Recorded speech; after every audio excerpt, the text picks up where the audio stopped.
So Pat Sajak's leaving, and Ryan Seacrest is coming in as his replacement. Okay. And I am not a big fan of Ryan Seacrest as host of. He's fine on the radio, and he's fine on American Idol, but The only project we have in development is a direct-to-video Halloween 7. AI helps amplify and bring things that I have in my mind to life faster. I don't think it's ever going to replace a human and what a creative human can bring to life. Can we be friends? Can we be friends? Can we be friends? Can we be friends? Can we be friends? Hi, everybody. Welcome to Can We Be Frank, where the whiskey may be on ice, not today, but sometimes, but the talk is always straight up. Very straight up. So a little bit in case you're just tuning in for the first time, one of us comes up with a topic that the other two don't know about, so we can each just give our honest opinion about it without having prepped anything. So bear with us as we give our frank opinion on Mike's topic. What is it? So it's cool. So last episode you mentioned about your uncle, I believe, who edited for Wheel of Fortune and Jeopardy. Is that right? Yeah. Okay. So Pat For Sajak. like 15, 20 years, he did the whole run. He did the whole. Wow. Yeah. Yeah, a long time. So Pat Sajak's leaving. I'm so bummed. I think Yes. he's a staple, and now everybody's gone. Alex Trebek is gone and passed away. Sad. Bob Barker's passed away now, and so Pat Sajak's leaving, and Ryan Seacrest is coming in as his replacement. Okay. And I am not a big fan of Ryan Seacrest as host of. He's fine on the radio, and he's fine on American Idol, but I just don't think that was the right choice. So I thought I'd throw it out there because he's been doing this. Pat Sajak's been doing it for a long time.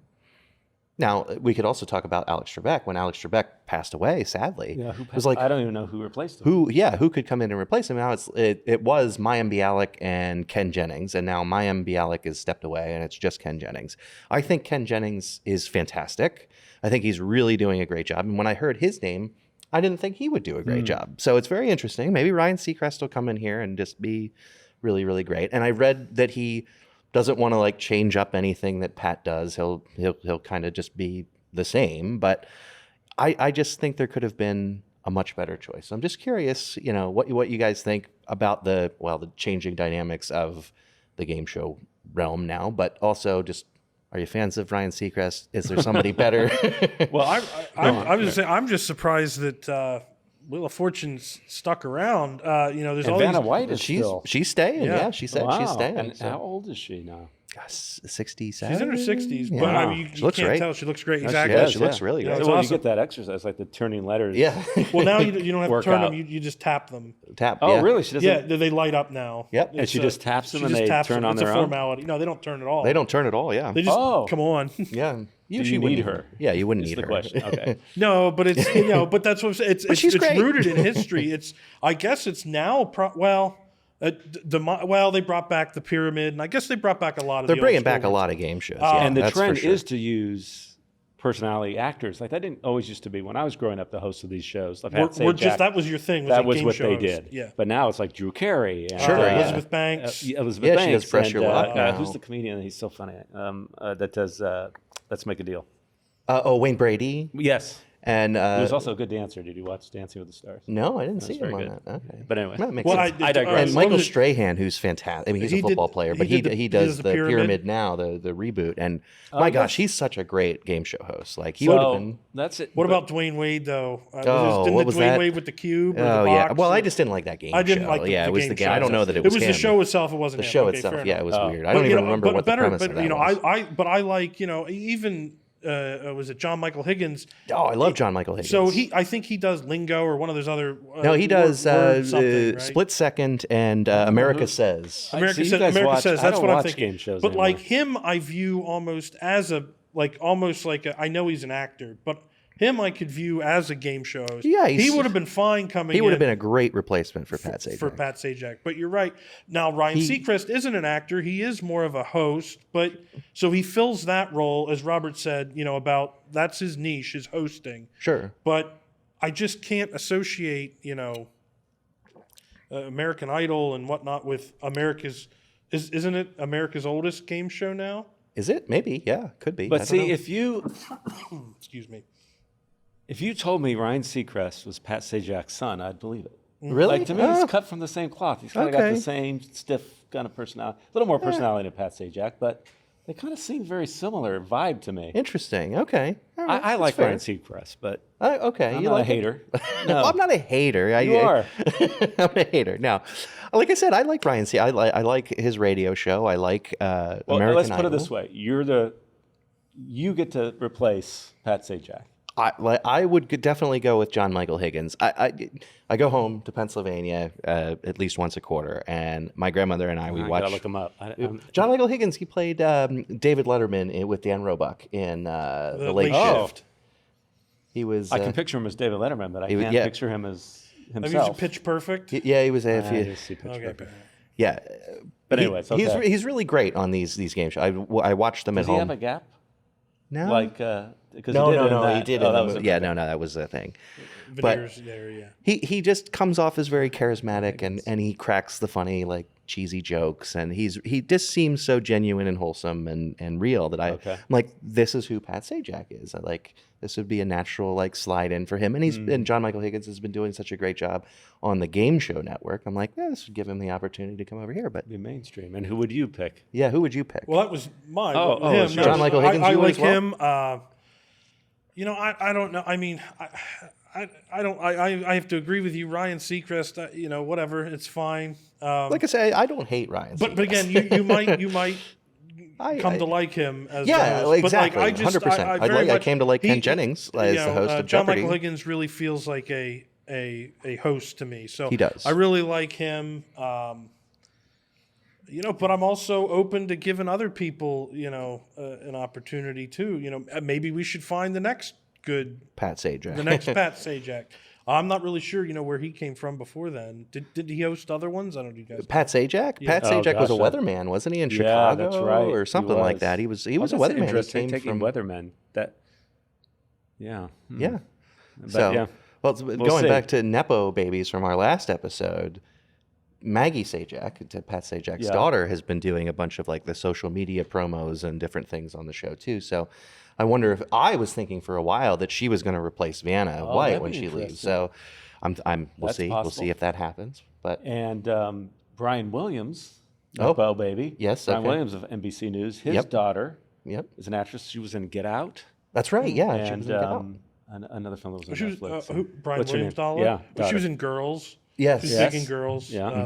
That She's series. great too. She's yeah. great. She's very good. That's the thing. Okay. Great. Anyways. Yeah. Great hot take on that. Yeah. For this episode, though, I want to get frank with boy. Robert Oh, about boy. Halloween H20. That seventh installment happened to be my favorite before I even knew Robert. How did you get involved, and why a reboot, not boy. continuing some of the stuff? That wasn't a reboot, right? Not a Oh, reboot. like- Well, But a you brought her- continuation. It didn't it skip something? skipped. Yeah, It okay. acted as if Halloween 3, which wasn't even doesn't There's no count. Michael Myers. Was that the Paul Rudd? What one was? No. Halloween No, 3 that was was the 6. masks. Yeah, the Michael Shamrock. Myers wasn't even in it. He wasn't in it. Oh. But it ignores, let's say, 4 through 6. Yeah. Okay. It ignores her daughter Jamie. It ignores the Thorn, the Halloween that. 6, all that it ignores. Now that wasn't always the case. So the way I got involved, I had become a writer in the sitcom world. Okay. So my first sitcom that was produced and I was paid for was Home Improvement. From there, I did Thunder Alley, which was an Ed Asner sitcom, and then I did Buddies, which was David Chappelle's sitcom. This was like in the early 90s. But in between seasons, I would write spec, and by spec, I mean just no one's paying me to do it. It's my own idea. I would write spec feature ideas I had. Because really, I wanted to do features. That was where my heart was. Did you write out a whole script or just ideas? Was it an outline or For was it the for those features? specs? Oh no, I wrote the whole 120 full page. You wrote the whole Wow. thing. Yeah, 'cause it we would wasn't have- just an idea. You wrote the whole. No, thing. I wrote the whole Okay. thing. We'd have 3 months in between seasons. So like you do Home Improvement season 1 and be 9 months of shooting. You'd have 3 months off, then you'd come back. And then in the day, it's not like now where there's like 8 episode seasons. Right. We were doing 26 episodes, half hour. So that was a 9-month schedule. On those 3 months off, I would write a spec feature, trying to break into the feature world. I would also write spec 1 hours because I wanted to maybe do drama. I like comedy, but the way that sitcoms work is you have a writer's room of 10 to 15 writers in a room, and a lot of them are stand-ups, and a lot of them are very extroverted, and a lot of them, there's a lot of pitching and joking, and it's just not how my mind works. I totally shut down in that environment. I can write on the page by myself, but in a room where there's a lot of chatter and competition, and it was, it was a great group at Wind Dancer, which was the company that made all these sitcoms. But anyways, I had written a spec X-Files. I don't know if you remember that show. Oh, yeah. Okay. David Duchovny. I'd written a spec X-Files, and my agent sent it to Dimension Films, and an executive there, Richard Potter, wanted to have a general meeting. And general meetings are when, they read your material. They don't particularly have a project in mind for you. They just want to get to know you. They've liked what you've They written. like what you right? did, so they want to put a face, to the name. So my agent sets up this meeting with Richard, and I'm sitting in the lobby of Dimension Films. The meeting, let's just say arbitrarily, was at noon. Okay. I get there early because I'm a Virgo, and I'm, I always want to be on time. So I get there 11:45. So 11:45, 12, 12:15, 12:30, 12:45. Oh, man. And I'm thinking, I'm just going to go. I'm just going to get up and go. I was getting so annoyed. I've been here, no one's even saying we're running late, nothing. Yeah. Just as I'm about to get up, the assistant comes out and says, "I'm so sorry, Richard's, running behind. We'll take you in." I go in. I have a fantastic meeting with Richard. Here's the thing. As a writer, it's very rare. You know that you're doing well when people respond to your work because they buy it.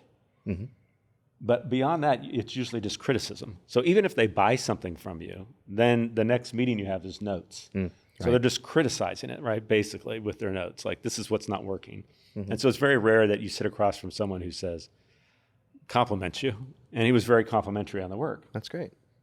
And he said, I'd love to find something for you here. The only project we have in development is a direct-to-video Halloween 7. Now, I'm a huge Halloween fan. That was one of the first horror films I saw. It scared the bejesus out of me. And he's like, "Are you interested?" I'm like, "Yeah, I don't care if it's direct-to-video. That sounds amazing." He said, "Okay, we're going to have you meet with Moustapha Akkad, who was the rights owner, Moustapha. And now it's Malik who's taken over. Yep. And, have you meet with him and see if you have a take on what Halloween 7 would be." So I met with Moustapha, which was a great experience because I had seen the name, Moustapha Akkad Presents. Oh, yeah. On all those Halloween, that's the first thing you see. And I'm telling you, it's I can smell, he smoked a pipe. I could smell it. I could see him. He sat in this tall chair in his office in Century City. He had the pipe. So cool. he had he probably didn't have a smoking jacket, but in my head, that's what I see. But it was some kind of, maybe it was just a sport coat. For the purpose of this story, it was a smoking jacket. Okay. But he always had a little twinkle in his eye, but there was always a guarded. And I realized after working with him that he's very guarded of Michael Myers. He's very protective, yeah. Very protective because that's His baby. His baby. That's his IP. That's his franchise. So I met with him and Paul Freeman, who was a producer. Malik wasn't in that meeting. And at the time, Malik was in college at USC Film School. And Malik, just to clarify, is Mustafa's son. Mustafa's son, who now runs the Empire. Yep. Who, Because Mustafa passed away. yes, tragically. Yeah. With his daughter. Yeah. I don't think I pitched my take on it then, but he said, "Okay, come back, pitch something." So I wrote up a treatment, and I was in competition with maybe 3 or 4 other writers, and they picked my idea. So great. So then I go in, I get notes on the treatment from Paul Freeman, and I think maybe Malik was in some of those meetings. Okay. And was introduced as my son. This is my son Malik. He's in film school. He's going to be here. Went off, wrote a draft. I think it was the first draft, and that was called Two Faces of Evil. Two Faces of Evil. Yep, I remember. Wrote that draft, and didn't hear much until I got a call from my agent who said, Bob Weinstein wants to have a meeting with you. Now, Bob Weinstein of the Weinstein brothers, Harvey and Bob. Bob ran Dimension Films. Harvey Weinstein ran Miramax. And I'd never met with Bob. I'd heard about Bob. Okay. Not great things. Some things never change. Right. So I was nervous about that meeting. So I go into the meeting with Bob. It's the only meeting I've ever had with him. And he said, "I have good news." And he says, "I read your draft." I said, "Okay." He says, "I have good news and I have bad news." And I said, "Okay." He says, "The bad news is we're not making this script. We're not making this movie." And I said, Well, oh, okay. well, what's the good news? Yeah, exactly. Because the good news is I've called Jamie Lee Curtis. She wants to be a part of this. It's going to be a 20-year. It's not going to be direct to video. It's going to be theatrical release. Like, my mind's just exploding. I'm like, holy crap, what is happening? It becomes this big thing. Yeah. And he says, do you think you can adapt what you did here to have Jamie Lee as part of it? I'm thinking, yes. Like, can you imagine me going like, dream. no, I don't think so, Bob. No. It's either I'll my have to vision pass. here or forget it. The deal's off. I'll have to pass. Yeah. No Jamie Lee. So that was the impetus of that, where it became a lot more eyeballs on it, a lot more involvement on Dimension side. The bottom line is I wrote a draft with Jamie Lee in it. At that point, because it was becoming something where they were spending a lot more money and there was a lot more investment, a lot more potential, Kevin Williamson at the time, and still is, but particularly at the time. Of Scream fame, correct? Exactly. Well, Scream, and I had he Know What You been- Did Last Summer. Oh, I know. Oh, and, right. and those were out at the Those time? were out in huge hits, Okay. and he was like the Miramax Wonder Boy. Okay. And they wanted him, somehow his name attached to this. All right. So I'll tell you this right now. Had I not kind of come in the back door and it was like a direct-to-video thing, and it became what it became, if Jamie Lee had shown interest from the get, I would They not. would have just went. They would have just went right Kevin. to him. Okay. Oh, Absolutely. Probably, yeah. Yeah, I mean, it would have been a different thing. Dimension wanted it to be the final Halloween. Okay. They wanted her to kill Michael Myers. Yeah. it's Okay. over. Moustapha was like, hell no, not happening. Was his That's my- baby. That's my bread and butter. And Yeah. at the time, you did not do this alternate timelines and reboots where what All you this did didn't stuff. happen, and Yeah. you open up this portal and it's a whole other thing. None of that was. So if you kill Michael Myers, you've killed him. That's it. It's over. So he was absolutely not. Dimension's like, no, but that's what we want to do. And from what I understand, the deal was Dimension had distribution only, no creative, Okay. and Trancas International, which was Moustapha's company, had full creative. At one point, they went to court, so I had to Wow. stop writing. Dimension and Dimension Trancas. and Trancas. They went to court over it. So my agent said, stop writing. And that was like maybe 6 months, it seems like. Maybe it was 3 to 6 months time. Now, I don't want to interrupt. No, you go ahead. But since we're talking a little bit about process, and what did you do then in the interim?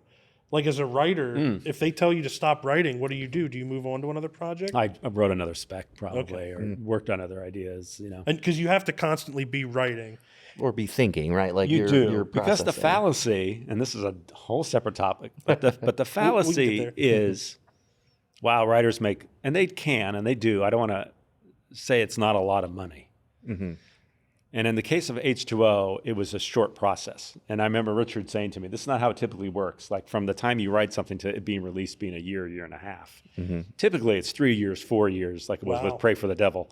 4 years from the time I wrote a draft and it got optioned to when it's released. Sure. So what seems like a lot of money, and It's it spread out. is, but it's amortized over 4 years. Right. Sure. And at that point, it's not a lot of money. So you Yeah. can't rely on that one. So you always have to have other things going. So that's Great. probably what was happening. Awesome. Okay. Yep. They come back to me. They say everything's been resolved. Okay. You take your notes, your creative notes, only from Trancas International and Dimensions solely distribution. Great. We're not killing Michael Myers. I get a call from Bob Weinstein, a conference call, and he says to me, "This is how it's going to work. You're going to write a draft for Moustapha that you'll turn into Moustapha, where he doesn't die, and you're going to write a draft that we're going to shoot for Dimension where he dies." And I, at age 26, say, "I'm not going to do that." Dead silence. I said, "You're both adults. Like, get on the phone and have Figure it a conversation. Come to an agreement. I'll do it. I don't want to lie." Sure. He went off. He called me every name in the book, every expletive strung together in ways that I didn't think could be strung together. My wife, who was pregnant with Paul, who's now 26, was like 2 rooms down. She can hear him screaming at me over the phone. And he hangs up on me. Oh, he says, "I pay your goddamn bills. Oh, jeez. Do you know who I am? I'm the president of Dimension Films." And again, being 26, I said, "Bob, I don't respect people. I don't respect titles. I respect people. Good for you. Wow, not a lot of people would do that. Well, I'm also Italian, so Okay, yes, that's a knee-jerk thing. But anyways, click. He hangs up. Richard was still on the call, and some assistants, and he's like, "Oh my God, oh my God." We'll call you back. Oh, okay. We need to regroup. Yeah, we need to That's regroup. producer speak for we're going to regroup. Yeah. So I thought, well, that was fun working on that for the time. But what ended up happening was they went. Now, unfortunately, Moustapha never believed. Never believed It's a shame. that he's like, sure, you told him no, which I did, but he didn't believe it. So I made enemies there, And then disbelief and then, on that. and then Dimension, yeah. But I mean, I knew I didn't. I just wasn't going to do that. That just felt unsavory. I'm Catholic, so there's the Catholic guilt thing. But what ended up happening is they had to come above board. So what Kevin did, and this was Kevin's contribution, is he said, look, here's how we're going to kill him. But in the sequel, we're going to reveal it wasn't him. It was actually a guard that had tape over its mouth. And he was, it gave Moustapha an out. Okay. So then Mustafa's like, okay, well, we can chop his head off. But there were numerous ways we killed him, but it ended up being the axe to the head. But it wasn't what you had originally wrote. I had written The one that was too expensive. The helicopter. The helicopter where he's like hanging from the edge of a helicopter and he gets chopped up in the blades or remember something. that There was that. There was the javelin through the heart Oh yeah. in the pool that opens up like in It's a Wonderful Life. The gym Yes. pool that opens up and it gets like stuck in it. Yes. And then she pulls the javelin off the wall. And throws it. I had all these versions where the line producer was like, you know, when you write these things, we have to do them. Like, and they cost money. this costs money. Like I had bus loads of students going on, and it ended up being like this like mini bus with 10 people pulling out of the school. But yeah, so that's the gist of how. yeah. What else? What else you got for me, Derek? That was my nightmare. So I mean, that's it wasn't they a nightmare, decided they were going to move forward with your script. yeah. they did. So what happened there? Okay. Okay, they did. So then they brought on Steve Miner, the director. Yep. Okay. Now, an interesting story about that. When I was a PA on Carroll and Company for Wind Dancer, Matt Williams, who created Roseanne, he created Home Improvement. Yeah. He wrote a film called Wild Hearts Can't Be Broken. It was about a blind woman, Gabrielle Anwar, I think was her name. The actress, very good, was blind and she dived horses. Sounds very strange. It was actually a very good movie. Interesting. And the director of that film that Matt wrote was Steve Miner. And for one day, I had to be a set PA. I worked for Wind Dancer, but they're like, we need to be a set PA. And so I was bringing Steve Miner coffee. And things. And here we are, not that many years later. So that was like in 90. So now we're in 95, 96, 97. So 5 or 6 years later, he's directing a film I've written. Okay. Wow. So that was a pretty cool moment. That is cool. Super Did nice he guy. recognize you or no? No. Okay. Yeah, he didn't know who I was. I think I told him that story, and he was like, whatever. Okay, great. Yeah. But he was a very nice guy, but he had extensive notes. Now, we're about to go into pre-production, and I'm like, oh, we've got the script. He pulls me in a room, and he takes out index cards. I'm like, why are we getting out index cards? Hold on now. And he proceeds to pitch out a movie that I have 3 days to write. Oh my God. It's very different from what I have. Okay. So I write this film in 3 days. Oh my God. I just reread it this morning. Oh yeah. It's as bad as you think. I don't know that I have that version. You don't. Oh, you need Okay. to send that one to me. I'll send it to you. It's not good. The iconic scene when you think H2O, when you think poster, is what? Jamie Lee face to face with Michael Myers with the At window door. in between. At the door. Yeah. Yeah. Right here, buddy. And he fought me on that. He couldn't visualize it. He's like, what do you mean? He kept picturing like a storm door. And I'm like, no, like a submarine portal. It's like, well, who has those? Like, I'm like, well, We do. That's what's called production Yeah, well, design. create Yeah, one. But he fought me on that. And he said, well, put it in. He was so annoyed with me at that point. He was like, just put it in. So I had done many drafts for free, which is typical. Typical, Call them free rights. Okay, so It's not that is supposed typical. to be. It's not supposed to be. Okay. You it get is. paid for so many steps, they call it. Now, part of the argument is you want the film made because then you get more money, you get residuals, and so you are investing in the future. The future. Yeah. Sure. But they also take advantage of that. And on Halloween, do. I think they were taking advantage of it. And I had said to my agent, can I get something for this? Like, I hadn't been paid a lot because typically you don't get paid the big chunk until they start rolling film. Cameras roll. Right. Yeah. So my agent said, great, don't do anything else. don't do another draft. I'm going to call them and insist that you get paid for this next draft. I said, great. The next call I get is from Richard Potter. Okay. Robert, you've been great. Thank you. But That was it. Like, thank you. Oh, You're done? You're done. Okay. Now, there was a mix there because Pam might have still been pregnant. I don't think she had Paul yet. So there was just a lot going on in my life. I had been working on this nonstop. So there was a bit of relief. Like, okay, great. Because I am of the belief, whoever they were going to bring in at that point, there is something to be said for a fresh set of eyes. Sure. yeah, And I kind of felt like I'd given it everything I can give it. especially given all of what happened. Exactly. So they brought on Matt Greenberg, Greenberg, that's right. who had worked and done a number of Dimension films. The one that comes to mind is Mimic, but I know he'd done other films for them. And he added some really nice touches to it. And so he's co-credited with screenwriting. Did you meet him? Did you talk with him at all? I talked with him after. Okay. So when the film came out and did really well, I called his agent. Okay. And I said, Matt doesn't know me, but I'm the co-writer of Halloween. And I just want to congratulate him on the film doing so well. And nice. he reached back out and we had lunch. And There's talked networking. about- That's great. Well, that's true. Yeah. And he had stories. Boy, I thought yeah. my stories were bad. Oh, no. And I don't want to speak for him because I don't know if he wants to be known or not. Right. Right. I had it easy. Oh wow. I had it easy. So just to clarify for everybody, so your official credit was co-writer. The official credit is story by Robert Zappia. Okay. And then Screenplay by Robert Zappia and Matt Greenberg. Okay. But People don't know this, but first position means you did the most work. So Okay. you Because try you and were get on that top. first position. I see, Now, yep. that wasn't what was, and I think we're going to get into this on another There's episode. a whole topic on it, but I just want to let everybody know that you had to go to arbitration to get that, correct? A process called arbitration, You go to, which is through the guild, yes, correct? because the studio recommends what their credit, Okay. what credit they want it to be. And it was like, story by Kevin Williamson, screenplay by Kevin Williamson and Robert Because they Zappia. want they In want that size for 8 marketing font. purposes for them. Of course. And whatnot. And what ended up happening, short story, if we're going to get into it more on the other one, because it's a long, convoluted tale of bribery and, Yeah. and everything else. It's a good story. What ended up happening was the arbitration went in my favor. Mm-hmm.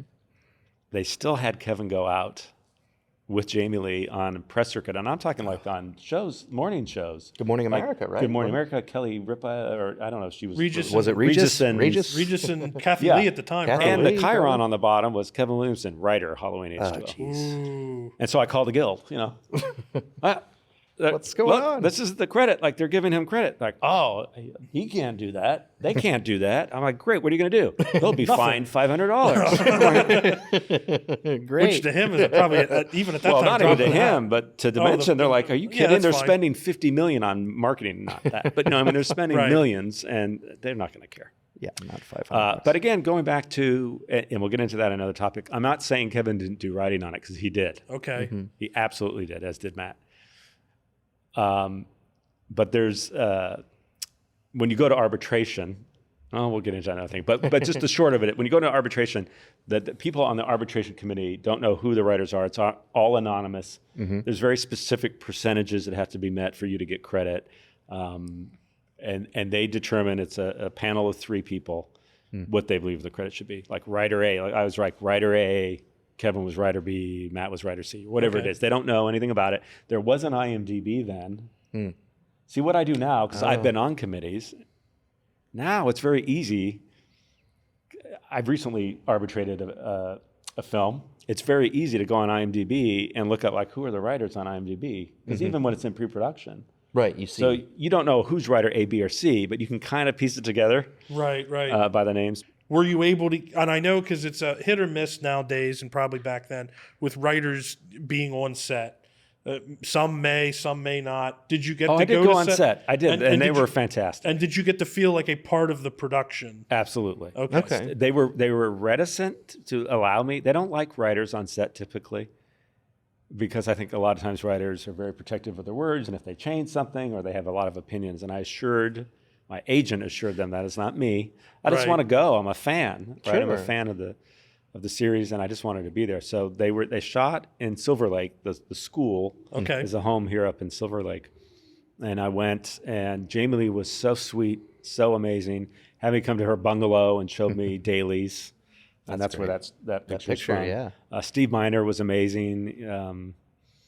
They were all great. Darren Okada, who was the cinematographer, like everybody was very welcoming and kind. At one point, in between takes, the surreal part of it. Okay. I was going to say, you got to tell this story. Was in between takes, I'm just standing there setting up the shot, and Michael Myers Yep. with the mask and a chef's knife in hand kind of saddles up beside me. And I'm just, I don't know. I didn't know Chris at the time. Right. He was in character. And I'm just kind of like... He kept the mask on, right? He got the mask on because it's in between, like they're going to be rolling. Sure. And at my peripheral, I see him. And he's like, hey. I'm like, oh, me? And he's like, you're the writer? Yeah, I'm Robert. He goes, I write too. Like, oh. I'm like looking at Michael Myers, like, oh, he's a writer. He's like, hey, I'd love to send you something if you want to, if you'd read it. I'm like, oh, sure. I'm having this conversation with the guy. I'm not going to tell this guy no. Yeah, I was like, yeah, whatever you want, man. But it was very surreal. It was one of those moments where, like, I'm on the set of Halloween, which was a film I watched as a kid, probably like around your age when you watched H20. Sure. And here you are. Here I am. But it was a bit of mixed feeling because that was before the arbitration. So at that point, I felt a little more comfortable. It got a little ugly when we got into the arbitration, and Dimension really was set on there being certain credits a certain way. Mm-hmm. But so you had mentioned you felt one of your big contributions was that iconic scene.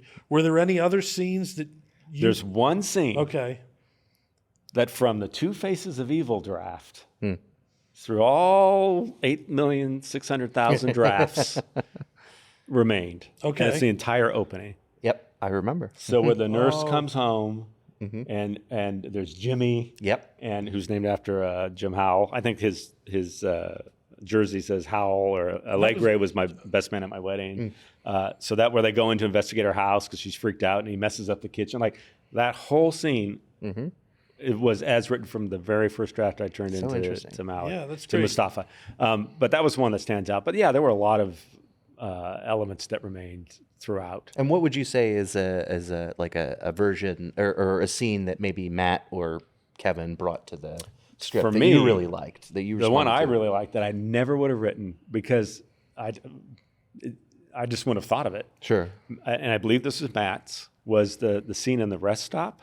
Oh yeah. So there's the mother and the daughter, Yes. and they're going to That they're at a old rest car, stop. There's and an old car that they're driving, which is a little weird choice. But they take she takes her daughter in to go to the bathroom, and she's in there helping the daughter, I think. And through the slit in the stall, Yep.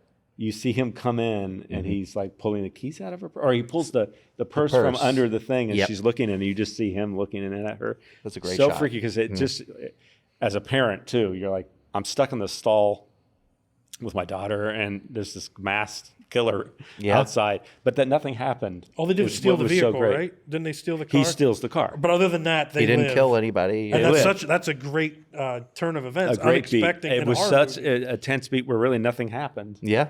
But it created such an atmosphere. So yeah, that was one that stood out for me. Okay. I'm sure there's more.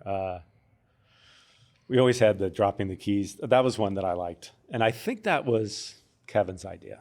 But I wrote it. But I had a couple notes call with Kevin, and I think that was his, which is where they're the double gates. Oh, And right. and they're trying to find which key to open the gate. Oh, yeah. And they drop Yep. it, and he's Yep, trying yep. to fish the keys out. you Yep. know. Yep. I mean, it's always a collaborative process, and to me that's so important. Like I can't come up with everything, and that's why you rely on the director and the actors and other writers. Sure. But to me, it's like, let's just be fair. Let's be truthful. Let's be frank. Let's be frank.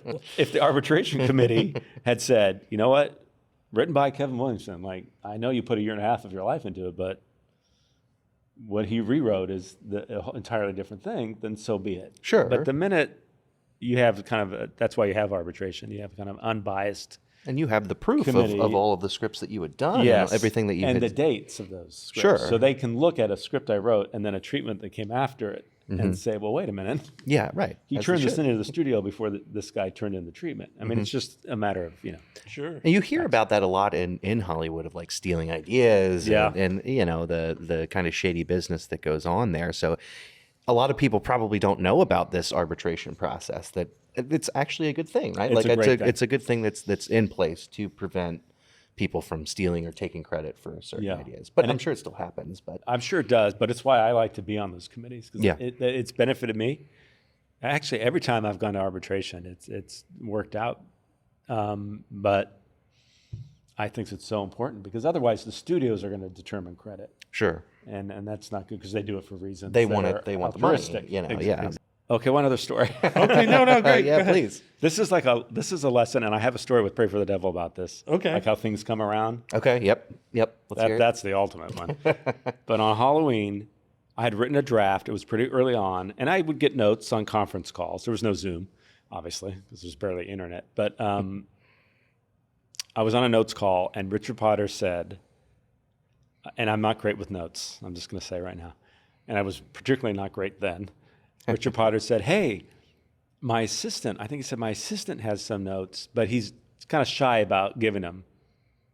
And my assistant, Andrew, and I say, Andrew, any notes welcome. Like anybody, a note's a note. Like, go ahead, give me your note. And he gives me, I don't remember what it was, the absolute worst freaking note I've ever heard. And I say, I'd get not angry, but I kind of shoot it down. I wish I could remember what the note was. I had gotten a note once, like, it needs more nubile young bodies. That was one note. Okay. It wasn't his, but I'm like, that's your note. It needs more nudity. This was pre-Jamie Lee. So anyways, I kind of am not nice to this kid. Flash forward. A good lesson for everybody coming This is a here. great lesson. Flash forward. Many years later, I write a spec called Asylum Hill. It goes out. It's a thriller. It goes to Focus Features. Okay. My agent calls me and says, Focus Features passed. I said, okay. He's like, but they didn't just pass. I'm like, well, what do you mean that they mean? didn't just pass? He's like, the president of Focus Features wanted you to know that he personally read it, that it went all the way up to him, and he passed. Oh, And I'm like, okay, well, who's the president of Focus? He's like, Andrew Romna. I'm like, oh, Jesus, the kid who gave me that horrible note? Yeah, so that's a lesson. Don't. What do they say? They say it all the time, be nice to the people on your way up, because you're Sure, going to you be never passing know. them on your way down. Yep. But my intention really was, because I do believe it in my heart, like a good note can come from anybody. sure. you just hate notes in general. I do hate notes in general. But this, you just didn't think that was a good note. it right? wasn't. But you know what I should have done in hindsight? Thank see. you, Andrew. Yeah. Okay, I'll think I'll about think about that. it. And And then just ignore it. don't embarrass him in front of his boss and his. Anyways, So there's the lesson, and that's the what you've lesson. learned. I'm from happy it. to teach you all. Pass that apart. And there was a worse one, Yeah. I know. I know. The but story. we'll get in some other episode. We'll get Okay. to the worst one, Great. the worst example Of that. of karma. karma. Like most people have to wait till their next life for karma. Derek, why? Why do I get You've it in had my You get life? it in this life. Like, why does it come around instantly, or not instantly? But No, that's great. Well, it was, like I said, it was to steal the Back to the Future term. It was a red letter day in history for us was when that movie came out, because that's what H2O, yeah. kind Brought of us all together. it brought us all together here today. you Yeah. know. And I will say I'm not as big of a horror person as either of you two. It wasn't until recently that I picked up on that. But Halloween H2O was one of my first horror movies that I saw, and is still my favorite. Even before I met you, it was a great movie, and Yeah. I really enjoyed it. Yeah. it's That's great. interesting to see how it's aged. Like I think some people feel the way you do, that it's like, hey, it's 1, 2, and H2O. H2O. Yeah. Well, But lot then there's of a whole people other stand for that. contingent that don't feel that way. Sure. They're like, it's the 90s screamified Sure. version of It is, Halloween, and there which were it a does lot have of that. heartthrobs. Michelle Hartnett Williams, Josh and- Hartnett. Josh Hartnett, yep. But I guess for me as a person new to the genre, that's what helped bridge the. To your credit, Robert, like it had a story, and I Yes. feel like so many, almost all of the other Halloween movies didn't really have a story. I feel like the story was developed in one. Yes, Halloween 1. It was. You felt that And story then 2, there. you got the big reveal Yeah. that she's his sister. And then it did there. Then it was the sequels that just kind of Yeah. fell on Existed, that. yeah. But H2O was a story because it was revitalizing what had happened in 1 and 2 because Jamie Lee's back and you're learning all of these new things. Right. Time for the Question of the day. Question of the day, yeah. These are questions from aspiring broadcast film Students at Catholic High, right? At Catholic Lancaster High Catholic School, High. Mike and I's alma mater. Hi, my name is Lily Lehman, and I'm a senior at Lancaster Catholic. How has the evolution of technology and changes in the film industry impacted your approaches to your job? Interesting. Well, I mean, we talked about a lot of that last episode, right? Where you were delivering scripts and Email, no GPS obviously, and did you know that. all of that stuff has really I'm transformed. kind of going to read between the lines and assume she's talking about AI, though. Oh, right. Well, maybe. Right? Maybe not. Yeah, I mean, But, just as a writer, Well, I mean, 'Cause that I was a big issue of contention on the strike. I know, Sure. but I know, Mike, you as a person that produces things is a big fan of productivity and making things faster. So you're a big fan of AI. A You huge you fan. don't want to see any of the negative stuff. So it's not like you support the stuff that the naysayers are saying. You don't like that. You just want to see the good side in something. Oh, sure. Which is the productivity aspect of it. Sure. AI helps amplify and bring things that I have in my mind to life faster. I don't think it's ever going to replace a human and what a creative human can bring to life.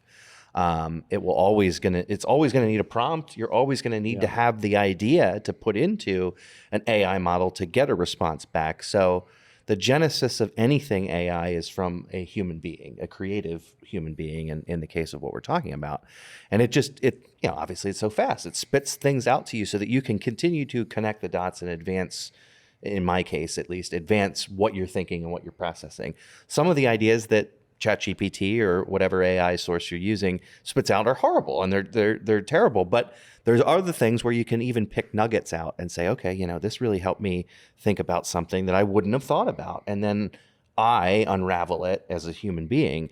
And I feel, with the strikes and everything, it's like people hate AI because they feel like it's encroaching on their jobs. And I would never want to see people lose their jobs because of AI. I certainly wouldn't defend it for that reason. But I also know AI is not going to go away. It's not. It's not going to go away. So everybody out there, in my opinion, needs to embrace AI and utilize AI as a tool, just like the internet, just like email, just like all of the things that we talked about in that previous episode. All of those were new tools at that time that we now use regularly. I think AI is going to be the same way. It's a tool to help us move things forward faster. That's my opinion. Well, that's a good Great take on it. It is. Do you have a take on it that you're willing You to use ChatGPT, right? I do at Age of Learning for ABC Mouse. Yep. I use it pretty extensively as like a brainstorm partner. Yeah. Or as a it's Thought like having a partner. writing staff. Sure. So you can give it. For me, I find my most success if I give it something. Sure. Like a rough draft, or say a joke or a line, and say, even if I just say make better. Sure. Or and it just pitches some alternatives. It's just it helps kind of, even if you don't use anything. Sure. Keeps It gets the you mind thinking. And I going. know you said you have an aversion to being in a room with other humans. Is talking to a computer. no. Is talking to a computer better? Like Absolutely. yeah, so that's right Well, there. because so too- it's your own personal writer's room where you don't have to worry about them. And they talk to you now. Like you can I know use they all can. You AI. can- You can talk to ChatGPT. What do you mean? Have you tried this? What do you mean you can talk? You to can it? it's almost Siri, but it's continual. So you can push the button, give the prompt, and then Yeah. she'll talk to you. How do you know it's a she? Well, it's Yeah, it I don't sounds want like to a gender female that voice. computer. It sounds like does a it come out? Yeah, it talks. Oh, it speaks. It speaks like Siri speaks, and it talks to you, and then at the end it's like, what do you think about that? And then you can say, well, no, change this or do that, and then, oh, that's a great idea. Let me just tell you Oh, about I have to this. try this. Yeah, Oh, wow. and it's it's literally a dialogue that you can have back and forth with. Oh, that's interesting. With It's a little ChatGPT. slow though, right? A little slow, but, But we'll not get as there. slow But it'll get as the faster. ABC Mouse app. I mean, I do find, because when we were managing, and I say we by Jim Prater, who was my writing partner at Age of Learning and co-head writer, when we have like a lot of freelancers and you get scripts in and you have to give them notes, it's very different giving notes to a human, right? Because you got to do the compliment sandwich, right? So you got to try to like, this was great about it. This you need some work. How about this? And then the compliment at the end. You don't have to worry about the chat. I mean, I literally said, like, this is terrible. This is wrong. Like, I meant this, and it doesn't take offense. So that is a time saver there. Sure. That's well, that makes sense. Unfiltered. But otherwise, feedback. like as far as technology, I mean, Well, you said Final Draft was Final Draft was brand new back in the day, but we had at least WordStar. okay. It is a word processor.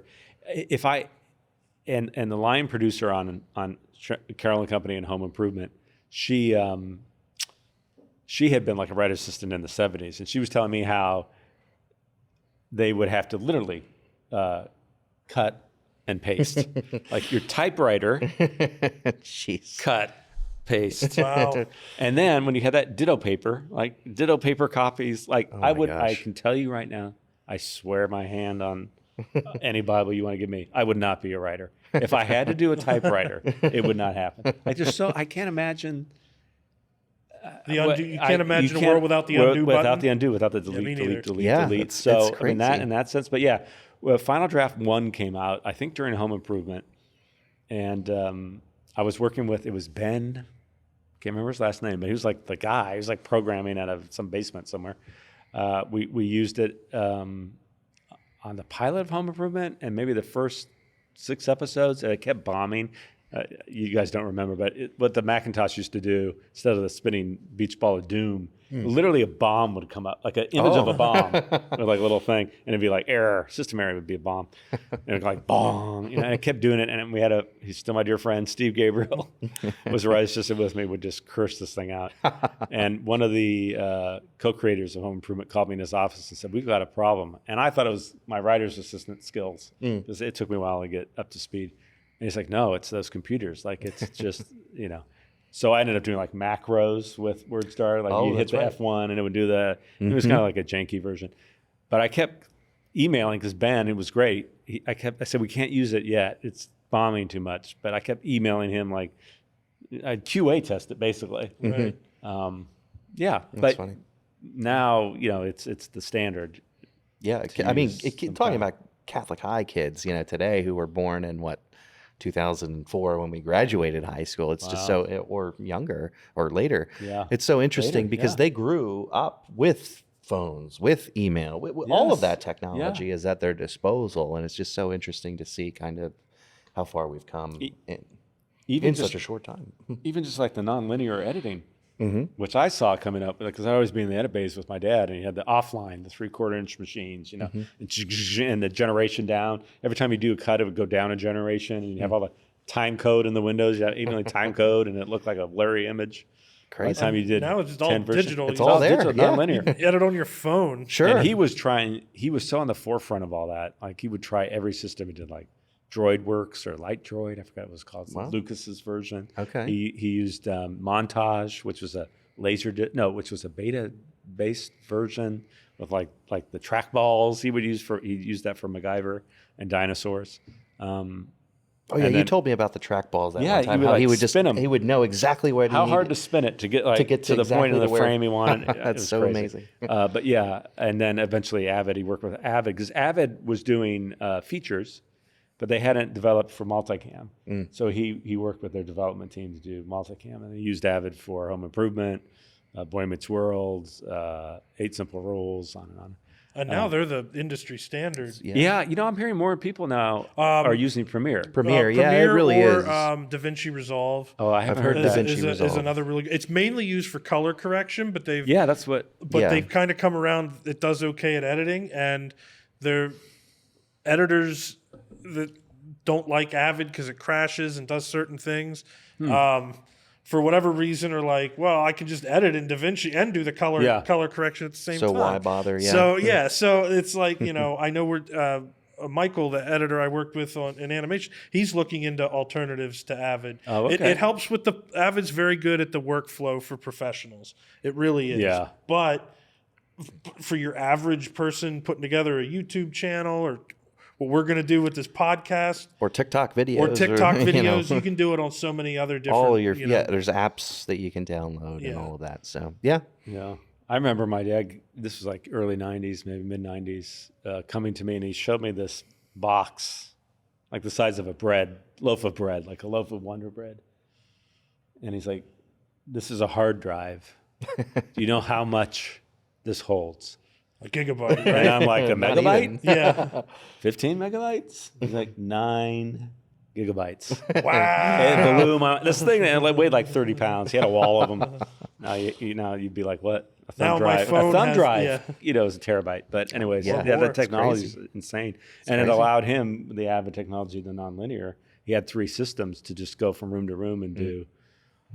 3 or 4 different shows at once, which wasn't possible. So like that made his job. Right. He was able to create more and do more Faster. because he was- faster. yeah. Yeah. Yeah. Yeah, so it's amazing what So technology Lily- has gotten us. It does make a difference, right? What was the Yes. question? Lily? The Lily? question was, Was it Lily? evolution of technology impacted your approach to the job? Yeah. Impacts a lot, made it a lot easier. lot. It makes it a lot easier. Yep. And it Yeah. will continue. But the Embrace key, and use the- technology exactly. as a tool. It as is a tool, tool. and to Yes. keep adapting with modern, newer things. Yep. Because it's only Use it going to for be the good. future. Don't Use it for good, not for evil. Not for evil.